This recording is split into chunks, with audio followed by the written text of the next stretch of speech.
Gracias, hermano Henry. ¿Qué deseamos para nuestro hermano? Amén. ¿Cómo estamos en este día? En esta mañana, todavía es mañana. Bienvenidos sean todos a la casa del Señor. Y vamos a continuar con el orden del servicio, que es precisamente la palabra del Señor. Para ello les pido que vayan preparando sus Biblias al capítulo 28 de Mateo, versículos 19 y 20. Y antes de comenzar, voy a pedirle a nuestro hermano Luis que nos lleve en una oración. Amén, hermano.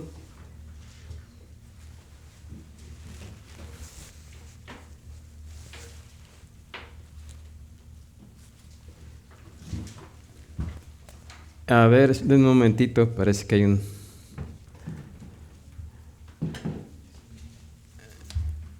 No se oyen las bocinas, pero...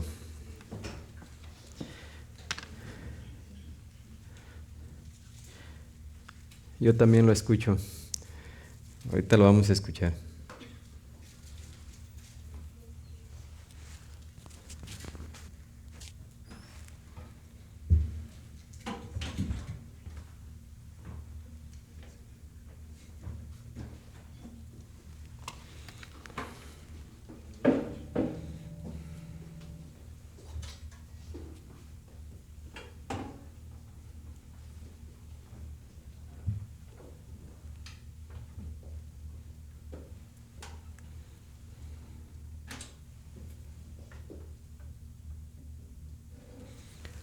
Adelante, hermano. Vamos a orar en este momento. Padre, en este momento, Señor, alabamos y glorificamos su nombre, porque usted es digno de toda la gloria y toda la alabanza. Mi Hijo, Señor, va a traer al mensaje la palabra de Dios. Y ese es el alimento que necesitamos, Señor, todos los días, Señor. Ahora te suplico, Señor, que Espíritu Santo, para que esa palabra, Señor, llegue a corazones sensibles, Padre, y ellos puedan mirar que solo en Cristo hay salvación. Gracias te doy por ello, y a usted doy toda honra y toda gloria. Amén. Adelante, hermano. Amén. Gracias, hermano. ¿Qué deseamos para nuestro hermano Luis? Gloria a Dios. Amén. Amén, hermano.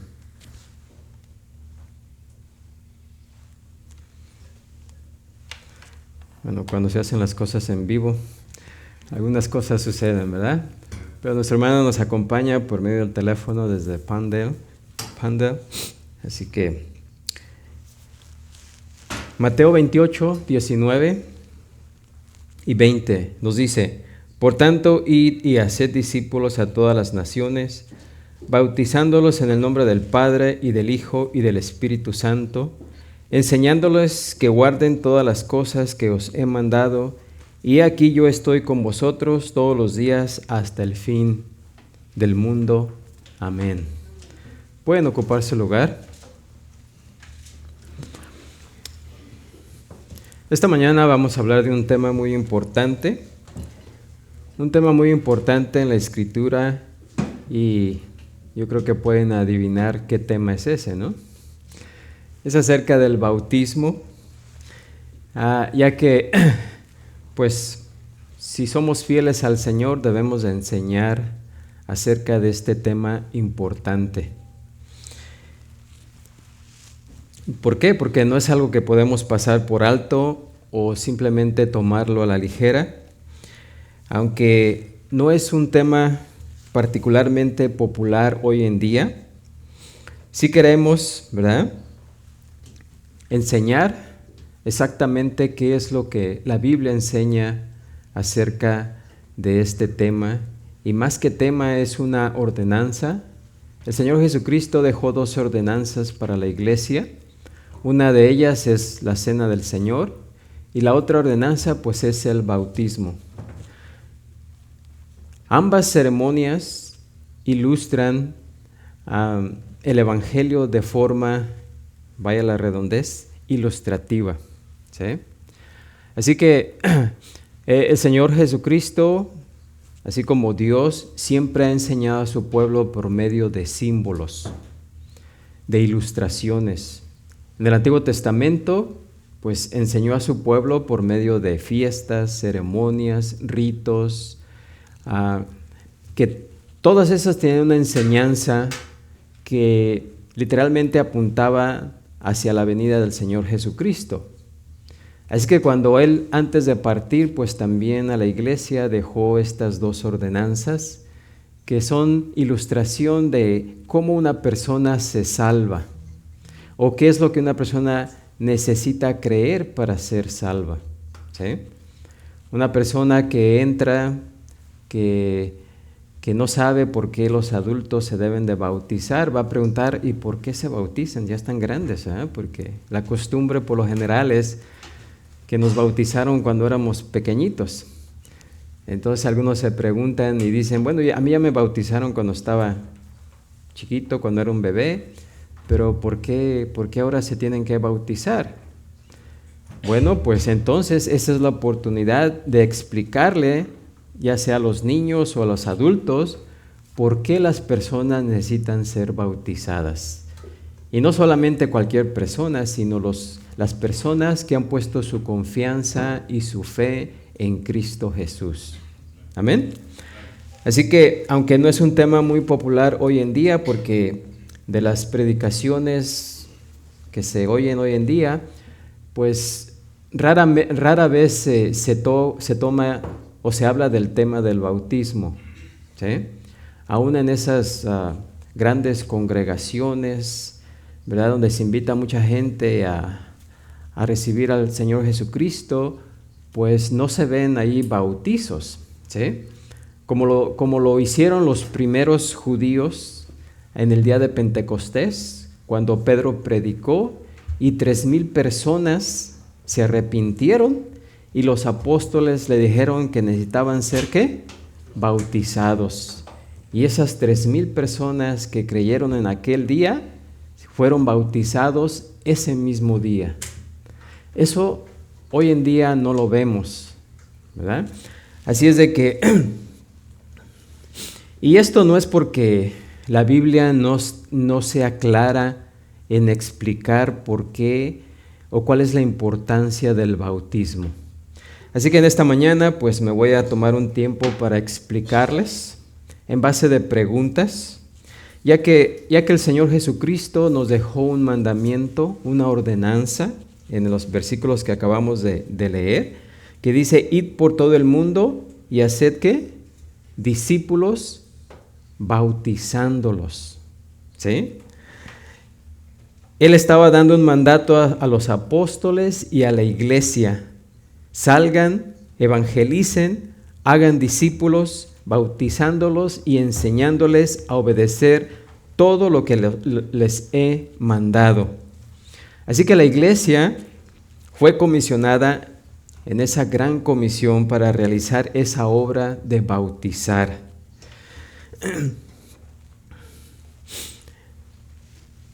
Cuando el Espíritu Santo habló en Hechos 2:38 a través de Pedro, él dijo, arrepiéntanse y bautícense. Así que dio un mandato a la persona o a las personas que se arrepintiesen y ¿qué?, bautizaran. Así que la iglesia le es dado el mandamiento de bautizar y a la persona se le demanda ser bautizada. Así que no hay escasez de claridad. Es muy claro en la Escritura ese mandamiento, esa ordenanza. Ahora, hay algunas razones por las cuales algunas personas, o más bien algunos creyentes, o personas que dicen ser creyentes, aún no se han bautizado. Y me gustaría tomar un tiempo para ver algunas de esas razones. Una persona que dice ser cristiana y no ha sido bautizada puede estar razonando de una de estas maneras. Primeramente puede ser por ignorancia, es decir, nunca se le ha enseñado sobre el bautismo, lo cual es posible en muchos lugares. De vez en cuando encontramos personas bautizadas que se convirtieron hace años, pero nunca se les enseñó la importancia del bautismo y algunas han recibido una enseñanza también incorrecta. Se les ha enseñado que con solo ser bautizados o sumergidos como bebés era suficiente. Así que es posible que algunas personas no estén bautizadas en la iglesia simplemente por ignorancia, ¿sí? En segundo lugar, puede ser que algunas personas no se han bautizado por un problemita ahí de orgullo. Quienes han dejado pasar mucho tiempo desde su conversión, llevan mucho tiempo invocando el nombre del Señor Jesucristo, participando en la iglesia, siendo conocidos como cristianos. Nunca se han bautizado, ¿verdad? Porque les da un poco de vergüenza reconocer esa desobediencia después de tanto tiempo. Y por eso pues no están dispuestos a humillarse y admitir su desobediencia y bautizarse. Así que podría ser por ignorancia o podría ser por ese orgullo, ¿sí? O pena, ¿sí? En tercer lugar, podría ser por indiferencia. Quizás hay personas, ¿verdad?, que realmente no le ponen la importancia de vida y por lo tanto no encuentran el tiempo en su agenda. Tienen otras prioridades, ¿verdad? Y al hecho de bautizarse, pues no le dan esa seriedad, esa prioridad y siguen posponiendo y posponiendo y posponiendo, ¿sí? Así que puede ser por eso.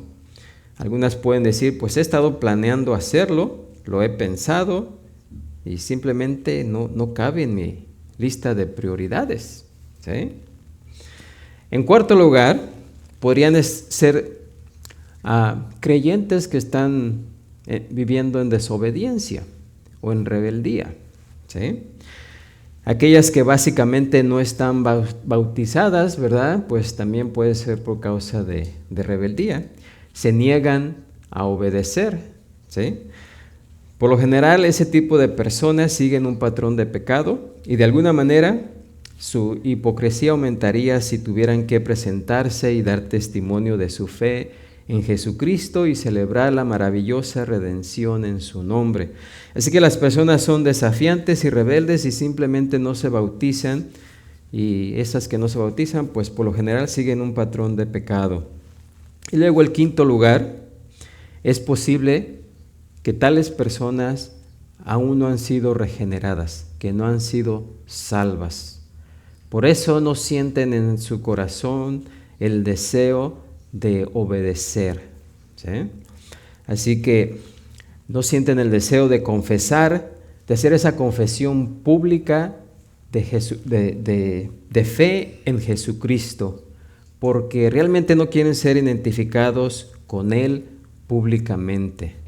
Así que esas pueden ser algunas de las razones por las cuales algunos no se han bautizado. Y no digo que aquí, ¿verdad? Pero hablando en la iglesia en general. Bueno, pues de ahí también surge la primera pregunta. ¿Qué es el bautismo? ¿De qué hablamos cuando hablamos del bautismo? Simplemente aquí está la definición.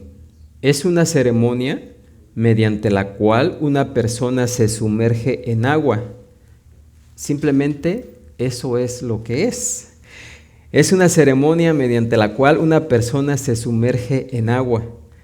Así que esta es simplemente una ceremonia.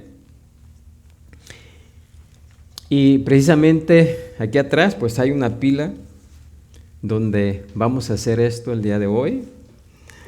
Pero simplemente es eso, donde una persona se sumerge en agua. Pero dentro de esa ceremonia hay algo muy significativo, ¿sí?, que vamos a explicar paso a paso.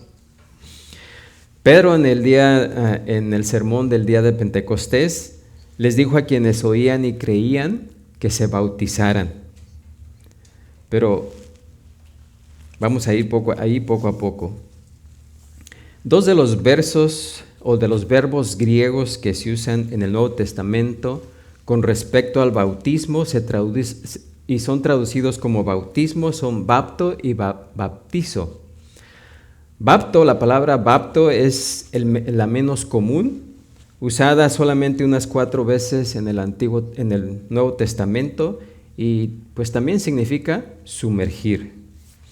De hecho, se usaba para teñir, ¿sí? Porque es realmente sumergir algo en un tinte para teñir, ¿sí? Y ahí viene la palabra bapto. Baptizo es una forma intensificada de bapto. Los griegos tenían ciertas maneras de añadir algunas letras adicionales para intensificar una palabra.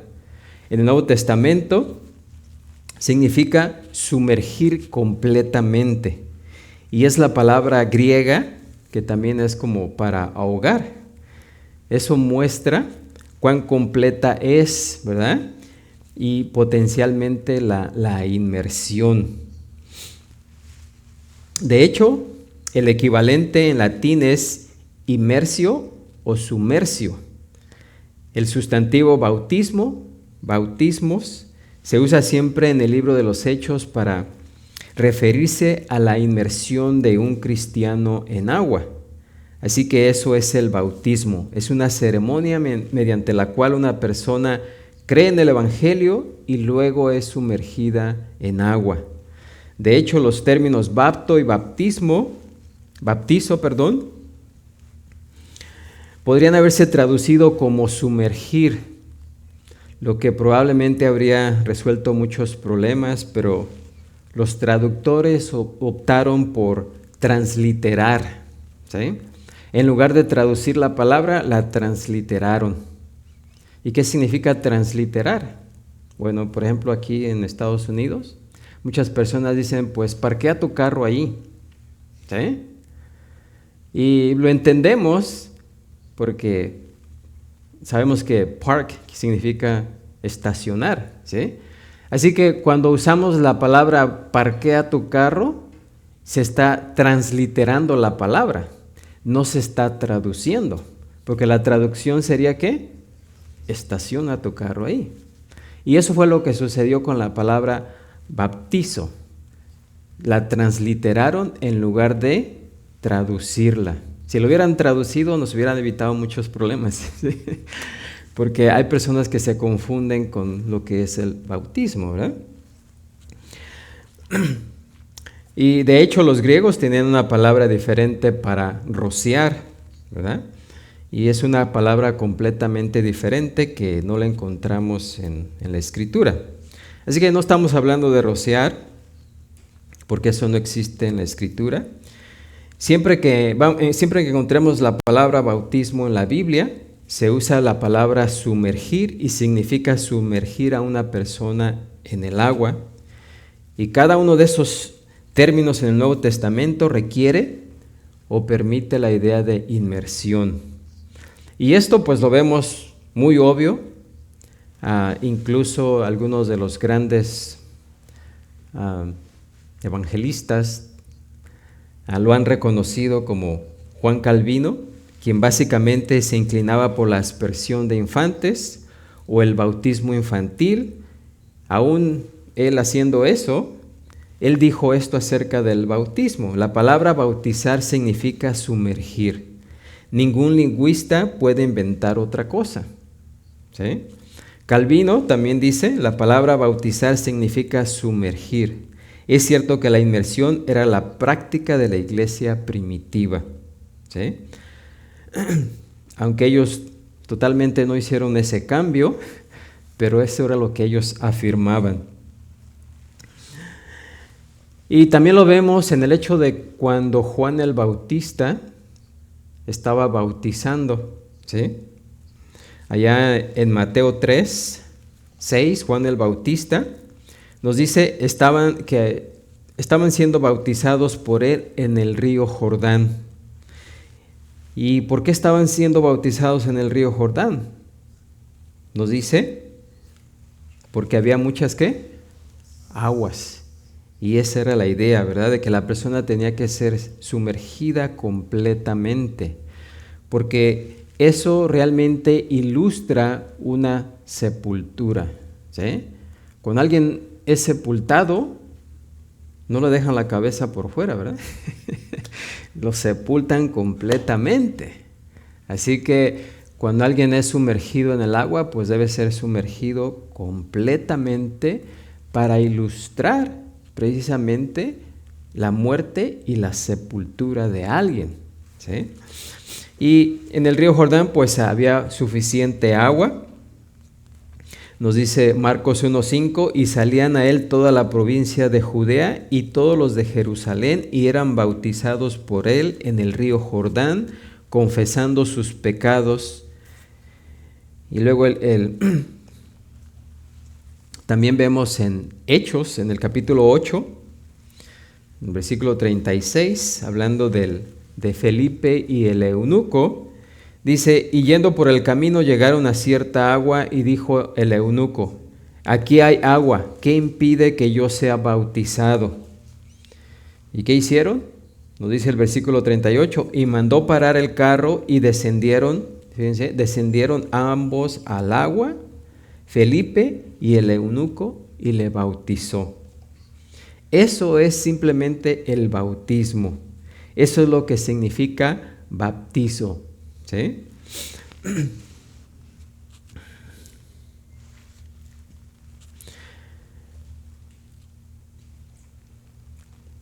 Ahora, cuando analizamos el Nuevo Testamento, también vamos a encontrar otros bautismos que no son bautismos en agua. Así que cuando leemos hay que poner atención, porque hay unos bautismos que no tienen nada que ver con el agua, ¿sí? Son bautismos en seco, por así decirlo. Hay momentos en que la palabra bautizo precisamente es en seco. Por ejemplo, hablamos de personas que pasan por un bautismo de fuego, ¿verdad? Cuando una persona pasa, está sumergida en situaciones difíciles, ¿sí? También hablamos de personas que están sumergidas en el estudio, por ejemplo. Están sumergidas en su profesión o están sumergidas en ellas mismas, ¿verdad? ¿Qué queremos decir con eso? Que nomás piensan en sí mismas, ¿verdad? Están sumergidas en sí mismas, ¿verdad? Juan el Bautista habló de un bautismo de fuego ahí en el capítulo 3 de Juan, y se refería a la inmersión de los incrédulos en la furia total de la ira ardiente de Dios, ¿sí? O sea, sumergidos, ¿qué? En el infierno, ¿sí? Hay un bautismo por Cristo con el Espíritu Santo en el cuerpo de Cristo. 1 Corintios 12:13 dice, porque por un solo Espíritu fuimos todos, ¿qué? Bautizados en un cuerpo, sean judíos o griegos, sean esclavos o libres, y a todos se nos dio a beber de un mismo Espíritu, ¿sí? Cuando alguien se convierte al cristianismo, fue sometido en la comunión de los redimidos, ¿sí? Y ahí no estamos hablando del agua, ¿sí? O sea, quiere decir que fue colocado en unión con todos los demás creyentes. De modo que quien está unido al Señor es un solo espíritu con todos los demás creyentes. Así que existe la inmersión del creyente en el cuerpo de Cristo. Existe la inmersión del incrédulo también en la furia de la ira de Dios, bajo la cual está completamente, ¿qué? Sumergido. Y en 1 Corintios capítulo 10, versículo 2, dice que los hijos de Israel fueron sumergidos ¿en quién? En Moisés, ¿sí?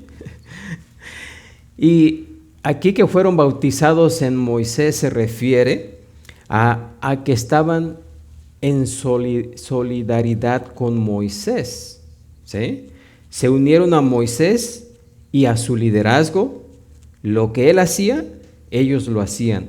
Lo que él decía, lo seguían. Literalmente él era su líder y ellos estaban sumergidos o fueron bautizados, como dice la Escritura, en Moisés. A donde iba él, iban ellos, ¿sí? O sea, significa solidaridad, unión, comunión. Así que la palabra entonces puede tener ese tipo de significado metafórico al significar estar sumergidos o sumergido en algo. Se podría decir que estaban inmersos. Algunos dicen, estoy inmerso en mi trabajo, estoy sumergido en mi trabajo. ¿Sí? ¿Qué quiere decir eso? Estoy completamente ocupado, no tengo tiempo para nada más. Así que hay ocasiones también en el Nuevo Testamento en las que se lee sobre un bautismo que no es un bautismo en agua. Hay otras ocasiones en las que, por supuesto, se trata, como hemos visto, de un bautismo en agua. Y hoy en día, pues nos vamos a centrar en el bautismo en agua, ¿sí? Y esta inmersión en agua, que se le ordena a todo creyente, es básicamente innegociable. O sea, no tenemos opción. Es una ordenanza, es un mandamiento, ¿sí? Y es un mandamiento que es repetido varias veces en el Nuevo Testamento. Y en sí mismo es un acto sencillo y solo se trata de sumergir y sacar a alguien del agua. Podríamos decir que no fue más que una inmersión o una purificación, un refrigerio, pero hay algo más significativo detrás de la ceremonia. Y por lo tanto es una lección práctica, ¿sí? Es una representación, es una imagen, es un símbolo, como le quieran llamar, es una analogía física de una gran verdad espiritual. Lo que ocurre espiritualmente no lo podemos ver, ¿sí? Pero es representada en el bautismo, porque lo podemos ver físicamente, ¿sí? Y es crucial. Si comprendemos el significado del bautismo y nos apegamos al modelo del Nuevo Testamento, no lo vamos a confundir con algo que no sea simplemente eso, un símbolo, ¿sí? Así que Dios ha diseñado que esta simple ordenanza nos enseñe la verdad más maravillosa de todas, la verdad de la salvación personal. Y todo esto está envuelto en el acto del bautismo. Y por supuesto, cualquier estudiante de la Biblia sabe que Dios, pues, siempre ha utilizado los símbolos, como les mencioné hace un momento, ¿sí? Ahora, pasemos a la segunda pregunta, ¿ok? Ya sabemos qué es el bautismo. Ahora, ¿cuál ha sido su historia? ¿Cómo debemos entenderla? Bueno, si retrocedemos al Antiguo Testamento, vamos a ver una parte de la historia del bautismo. En el Antiguo Testamento había varios lavamientos en Israel, varias purificaciones, lavamientos, ceremonias de lavamiento de manos que realizaban los sacerdotes y el pueblo en el lavatorio de ollas y cosas por el estilo, que eran ciertos tipos de inmersión necesarias, las cuales representaban purificación. ¿Sí? Es como a un niño, ¿cómo se le enseña? ¿Cómo le podemos enseñar que debe limpiar su interior? ¿Sí? Porque así comenzó Dios a enseñar a su pueblo. Pues lavándose las manos se quitan la purificación, y entonces podemos hacer esa analogía, así como la suciedad de tus manos se cae, también se puede limpiar tu interior, ¿sí? Así que en el Antiguo Testamento existía el bautismo de prosélitos, aquellos que habían creído en el Dios de Israel y querían pertenecer a la comunión de juntos con Israel y su Dios, ¿sí? Así que había un proceso por el cual ellos tenían que seguir. Primeramente, en primer lugar, bueno, pasaban por 3 fases. La primera fase la llamaban mila, y esta pues equivalía a la circuncisión, dado que la circuncisión era una señal divina. Cualquier varón que entrara, incluso un adulto, debía ser circuncidado, porque los niños eran circuncidados, pero ya los que eran prosélitos, ya eran mayores, pues aún así tenían que ser circuncidados. ¿Por qué? Porque debían identificarse con el pueblo de Dios mediante esta ceremonia de circuncisión. La segunda etapa se llamaba tebula. Mila era la primera, tebula era la segunda, y temula era la inmersión, ¿sí? Lo sumergían en agua para demostrar que había muerto a la vida antigua, ¿sí? O sea, que esta persona había muerto a sus antiguas costumbres, a sus antiguos hábitos, a sus antiguas tradiciones, sobre todo a su antigua idolatría y a su antigua iniquidad. Y que eso pues ya había desaparecido. O sea, literalmente lo estaban enterrando. Y esa inmersión en agua representaba precisamente la muerte de esa vieja vida. Y cuando salía, pues salía resucitado para vivir una vida nueva, purificada con la comunión de Dios y la familia de Dios. Esa era la segunda fase. Y la tercera parte de esa incorporación de un gentil al pueblo de Dios se llamaba corbán, y tenía que ver con un animal que traían para sacrificarlo, ¿sí? Debían traer un animal para ser sacrificado.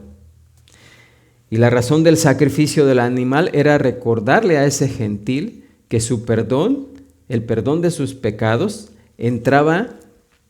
con eso entraba en la comunidad del pueblo de Dios. Se arrepentía y confesaba al Dios verdadero y vivo, y que el perdón de los pecados que Dios le concedería solo les llegaría mediante la muerte, ¿sí? Esto apuntaba ¿a quién? Precisamente a Jesucristo, ¿sí? Así pues, la muerte de un animal sustituto representaba el hecho de que tendría que haber un sustituto que muriera por sus pecados, el cual pues todos sabemos que iba a ser ¿quién? Jesucristo. Así que cualquier gentil que quisiera entrar a la comunión con el pueblo de Dios, entraría siendo circuncidado primeramente, sumergido después, y en tercero tenía que ofrecer un sacrificio, ¿sí? Lo cual ilustraba el sustituto que iba a venir años después, ¿sí? Que es Jesucristo. Así que pues ellos estaban acostumbrados a eso. Habían pasado por la ceremonia, estaban acostumbrados a ver la gente bautizada, pero lo impactante y lo devastador, imagínense, cuando apareció Juan el Bautista y que ahora les estaba diciendo a los judíos que tenían que bautizarse. ¿Qué creen que pensaban los judíos? No, eso es ¿para quién? Para los gentiles, no para nosotros. Nosotros somos el pueblo de Dios, ¿sí? Pero aún así, muchos judíos vinieron con Juan para ser bautizados, ¿sí? Porque querían estar preparados para cuando apareciera el Mesías. Y muchos lo hicieron, pero otros nomás no podían concebir la idea de hacer eso. Porque eso ellos lo hacían para un prosélito, no para ellos, ¿sí? O sea, decían, Juan nos está considerando igual que los gentiles. Nosotros no somos igual que los gentiles, ¿sí? Así que por eso había ese encuentro. Y Juan, pues debió haber sido un gran predicador. Incluso Jesús dijo que de todos los profetas, Juan fue el ¿qué? El más grande. ¿Sí? Después de Jesucristo. Porque a pesar de que los judíos tienen ese pensamiento, muchos vinieron a ser bautizados por Juan. Imagínense el poder de la predicación de Juan el Bautista. Y para simbolizar ese arrepentimiento, pues Juan los bautizaba, como ya vimos anteriormente, en el río de Jordán. Aunque Juan anteriormente ya había reconocido a Jesús cuando dijo: he aquí el Cordero de Dios que quita el pecado del mundo. Por eso cuando Jesús vino a Juan para ser bautizado, Juan estuvo de acuerdo en bautizarlo luego. No se me duermen, ¿eh? ¿Estuvo de acuerdo Juan? No, dijo: yo necesito ser bautizado por ti y tú vienes a mí. Porque Juan sabía de eso, ¿sí? Que ese era para arrepentimiento de pecado. O sea, y él sabía que el Mesías no era pecador y que no tenía que arrepentirse de pecado porque él era puro, ¿sí? Pero ¿qué le dijo Jesús?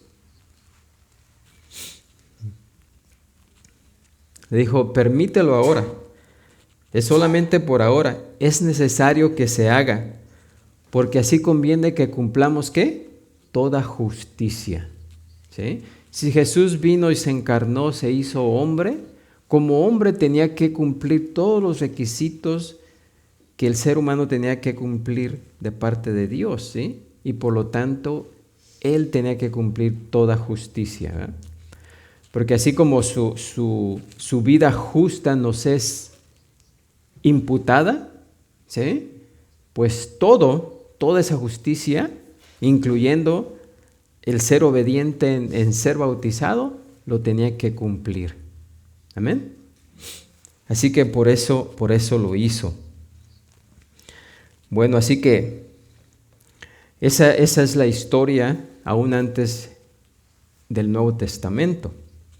La tercera pregunta es: ¿cuál es el significado específico del bautismo cristiano?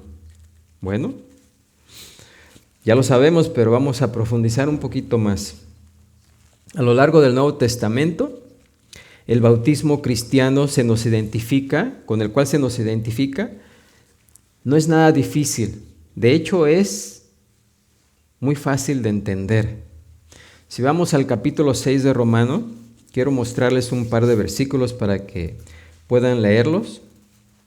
No nos vamos a extender mucho, pero cuando vienes a Cristo siendo no creyente, pones tu fe en Jesucristo, crees, te arrepientes de tus pecados y eres maravillosamente salvo, regenerado, nacido de nuevo.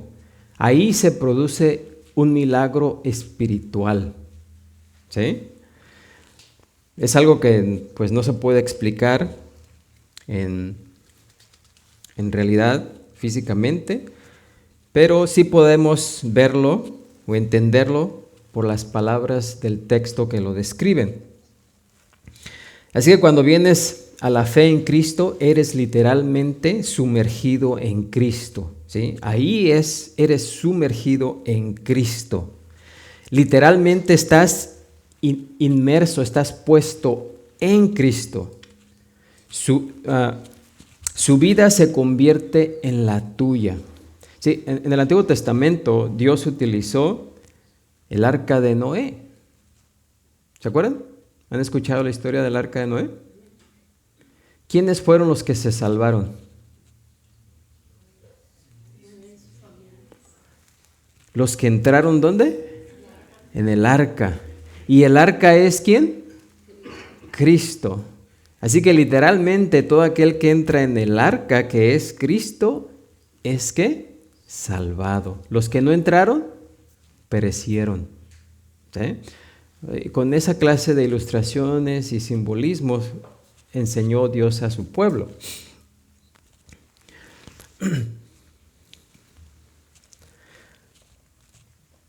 Así que el versículo 3 de Romanos 6 dice: ¿o no sabéis que todos los que hemos sido bautizados en Cristo Jesús hemos sido bautizados en qué? ¿En su muerte? O sea que literalmente cuando Jesucristo murió, nosotros, aunque no habíamos nacido, estuvimos ahí con Jesucristo, sumergidos en su muerte. Amén. De la misma manera, cuando Él fue sepultado, nosotros estuvimos ahí juntamente con Él y fuimos sepultados juntamente con Él. Y cuando Él resucitó, literalmente también resucitamos juntamente con Cristo. Algunos pueden decir, bueno, ¿y cómo puede ser eso posible si yo ni siquiera había nacido? Pero eso es lo que hay literalmente detrás del bautismo, ¿sí? De una manera espiritual que no podemos ver, que no pudimos ver o no podemos ver, pero que literalmente sucedió de esa manera. Amén. Cuando ponemos nuestra fe en Jesucristo y nos hemos unido al Señor en un solo espíritu, como dice 1 Corintios 6, y de acuerdo también con lo que dice Pablo en Gálatas 2:20, que dice, con Cristo estoy juntamente crucificado, y ya no vivo yo, mas vive Cristo en mí, y lo que ahora vivo en la carne lo vivo en la fe del Hijo de Dios, el cual me amó y se entregó a sí mismo por mí. ¿Sí? Así que ahora, literalmente, soy inseparable de Cristo, ¿sí? Por así decirlo. ¿Por qué? La palabra dice, si alguno no tiene el Espíritu de Cristo, no es de Él. ¿Sí? ¿Por qué? Porque Cristo mora en cada uno de los creyentes. Y estamos ahora en esa unidad inseparable e indivisible con el Señor Jesucristo. Y vivimos una vida continua, constante y compartida, ¿sí? Poseemos la vida de Dios, por así decirlo. Somos también partícipes de la vida divina. Cristo mora en el creyente. El Espíritu Santo ha establecido su residencia en la vida del creyente. Han sido literalmente sumergidos en Cristo y también en su muerte. Amén. Dice el versículo 4 de Romanos 6, porque somos sepultados juntamente con Él para muerte por el bautismo, a fin de que como Cristo resucitó de los muertos por la gloria del Padre, así también nosotros andemos en vida nueva. Así que cada vez que una persona se sumerge en el agua, simboliza la muerte de esa antigua vida, y al salir del agua simboliza que ahora es una nueva ¿qué? Creación. Porque todos los que habéis sido bautizados en Cristo, de Cristo estáis ¿qué? Revestidos, cubiertos. Amén. Así que, bueno, el tiempo se va rápido, pero hay otra pregunta que quiero contestar rápidamente. ¿Cuál es la relación entre la inmersión y la salvación? Porque aquí básicamente hay alguna confusión en veces en algunos, ¿verdad? Pero el bautismo es un símbolo de la salvación ya recibida.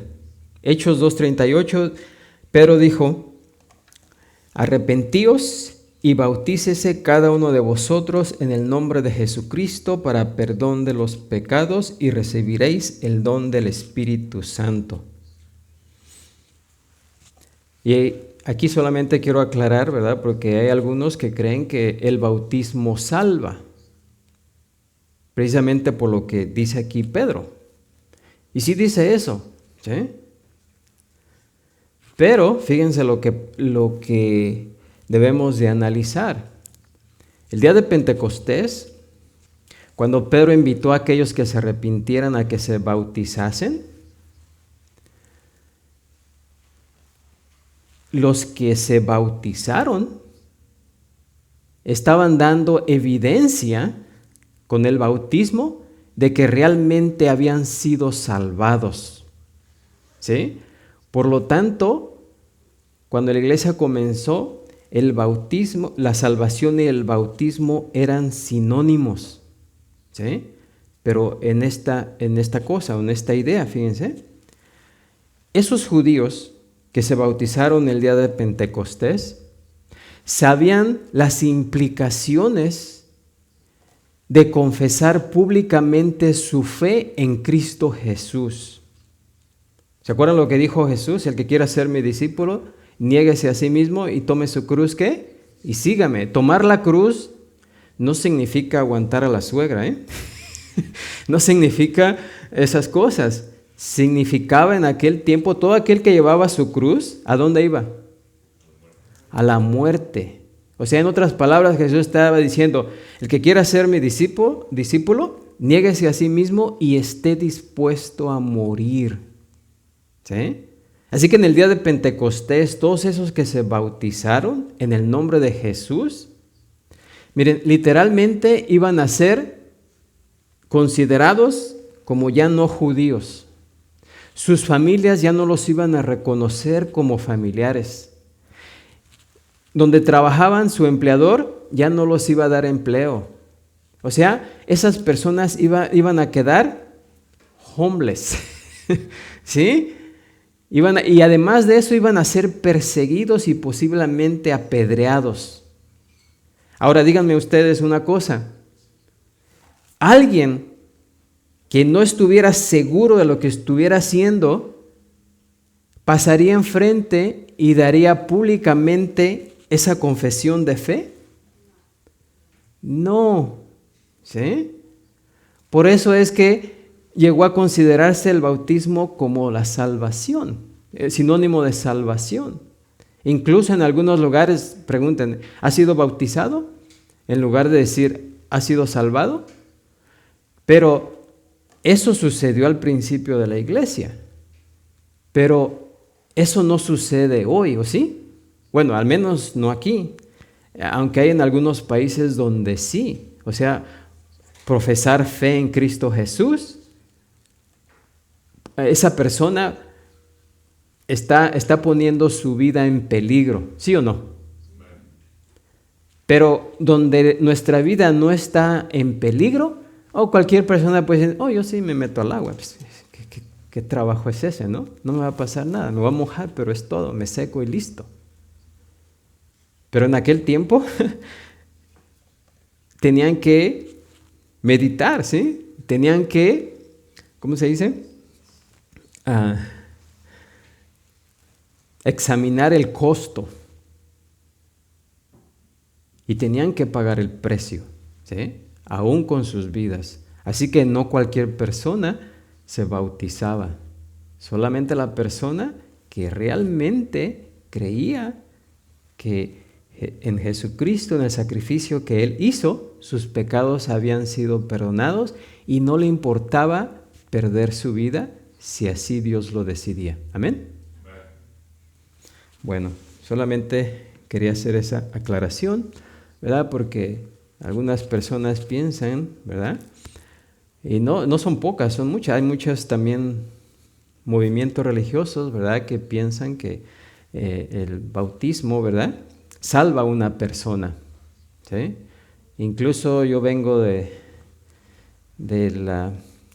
yo fui criado como católico, ¿sí? Y fui bautizado como bebé. Y en la iglesia católica enseñan, ¿verdad?, que los bebés deben ser bautizados. Si no son bautizados y mueren, se van a ir al limbo. ¿Han oído del limbo? Donde están en un lugar pues seguro, pero no pueden ver a Dios. Están en un limbo no están en el infierno, ¿verdad?, pero tampoco están en el cielo, sino que están precisamente en ese limbo. ¿Verdad? Y pues esa ha sido la manera de atemorizar a la gente para que lleve a bautizar sus niños, ¿verdad? Pero realmente un bebé no puede confesar, ¿sí? No puede creer todavía que Jesucristo es el Señor.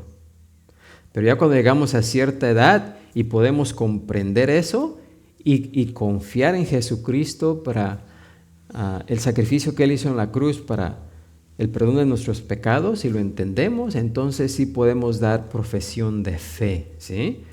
Porque ya podemos pensar por nosotros mismos. Cuando la persona no llega a esa etapa, puede ser aún en jóvenes, ¿verdad?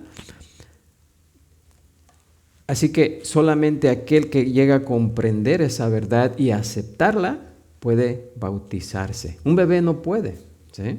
Por esa razón. Amén. Así que, ¿y por qué es que hay tanta confusión al respecto del bautismo? Podrían decir, bueno, pues, ¿qué creen? Hay un enemigo que se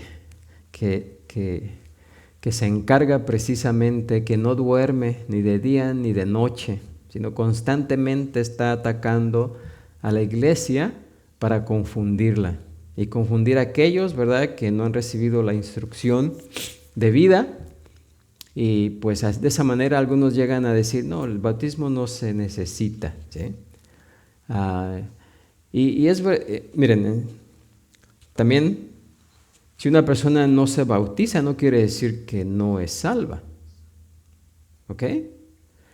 Pero está ¿qué? En desobediencia, ¿sí? Es un creyente pero desobediente, podemos decir, ¿sí?